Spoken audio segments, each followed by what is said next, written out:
EWS category প্রচুর vacancy ফাঁকা আছে এবং সেই সিটগুলো যাতে জেনারেল সিটে কনভার্ট করা হয় এ নিয়ে অলরেডি জোর দাবি উঠছে ওয়েটিং লিস্টের ক্যান্ডিডেটদের মধ্যে এবং সম্ভবত আজকে ডেপুটেশন দেওয়ার আছে বিকাশ ভবনে বা এসএসসির অফিসে। আমি সে নিয়ে বিস্তারিত আলোচনায় আসছি এবং নবম দশমের ফ্রেশার্সদের সম্ভাবনা বহু গুণে বৃদ্ধি পাচ্ছে। আমি কেন বললাম, আমি আজ তোমাদের যুক্তিসহ উল্লেখ করব যে একাদশ দ্বাদশের পরে যে 9-10 প্রক্রিয়া শুরু হবে সেখানে ফ্রেশার্সদের সুযোগ কিন্তু অনেকটাই বাড়ছে। তো সে নিয়ে আসছি এবং ফাইনাল মেরিট লিস্ট একাদশ দ্বাদশ যে প্রকাশিত হয়েছে সেখানে একাধিক অসঙ্গতি নিয়ে যে কেস হাইকোর্টে উঠছে তার বর্তমান আপডেট কি আছে। তো প্রত্যেকে চ্যানেলটা সাবস্ক্রাইব করে রাখবে এমন গুরুত্বপূর্ণ নিউজ বা খবরাখবর পাওয়ার জন্য। দেখো, আমি এই চ্যানেলে প্রতিনিয়ত এসএসসি সংক্রান্ত গুরুত্বপূর্ণ আপডেট দিয়ে থাকি, তাই প্রত্যেকে চ্যানেলটা সাবস্ক্রাইব করে আমাদের পাশে থাকবে। প্রথম দেখো, আজ দুপুর 12টার সময় বিকাশ ভবনে সম্ভবত এসএসসির অফিসে আজকে কিন্তু ডেপুটেশন দেবে ওয়েটিং লিস্টে ক্যান্ডিডেটটা। তাদের দাবি কি এবং দাবিটা সত্যি একটা গ্রহণযোগ্য দাবি। কেন বললাম, দেখো ইডাব্লিউএস ক্যাটাগরি কিন্তু প্রচুর সিট ভ্যাকান্সি ফাঁকা আছে এবং সেখানে যেটা অভিযোগ বারে বারে যে ইডাব্লিউএস 21/7 পরে যারা সার্টিফিকেট পেয়েছে, যাদের কিন্তু হাইকোর্টের নির্দেশে বাদ দেওয়া উচিত, তারাও এই লিস্টের মধ্যে ঢুকে বসে আছে এবং সেখানে এখনো ভ্যাকান্সি ফাঁকা আছে ইডাব্লিউএস ক্যাটাগরি। এবং দাবি যে এই ইডাব্লিউএস ক্যাটাগরি যেগুলো ফাঁকা আছে ওগুলো সিট না নষ্ট করে ওগুলো যেন জেনারেলদের মধ্যে কনভার্ট করা হয়।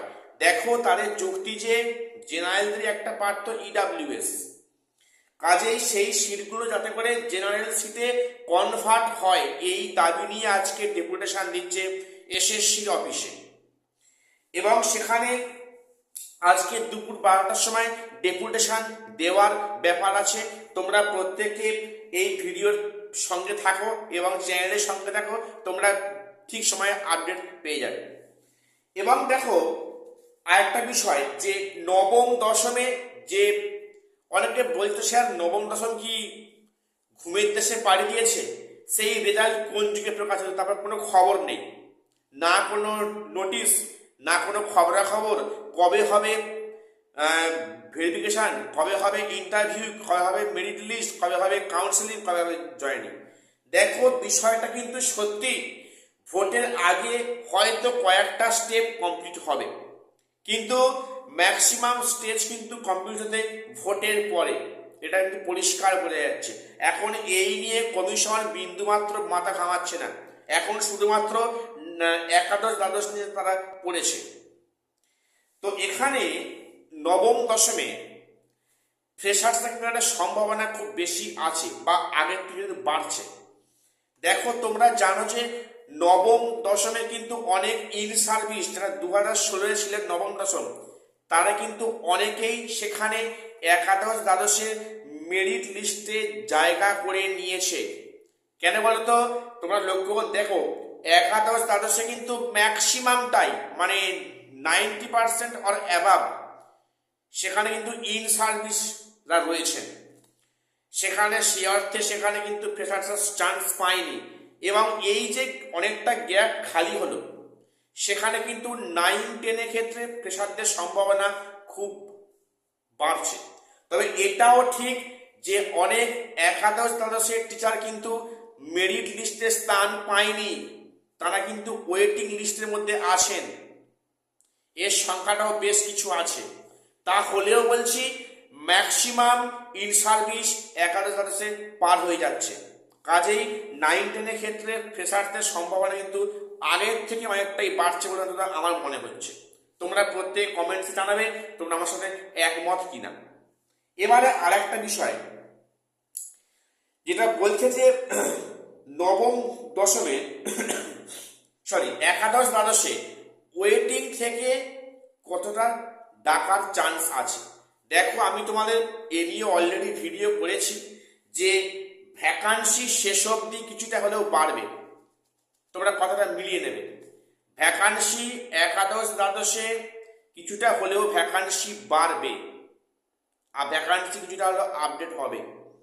এবং 2016 যেগুলো ভ্যাকান্সি আছে সেগুলো এর সঙ্গে অ্যাড হয়নি কেন, সেই দাবি নিয়ে কিন্তু মানে মামলা হবে ইন ফিউচার, ঠিক আছে। এবং কিন্তু কমিশনকে এটা করতেই হবে যে 2016 যেগুলো মানে ভ্যাকান্ট আছে, যে পোস্টে যাকে বলে এক্সিস্টিং পোস্ট, সেগুলো যেন অ্যাড করা হয় এবং অ্যাড মনে করবে, সেখানে কিন্তু ভ্যাকান্সি কিছুটা বাড়ার সম্ভাবনা খুব খুব বেশি, মানে আবারও বলে রাখছি।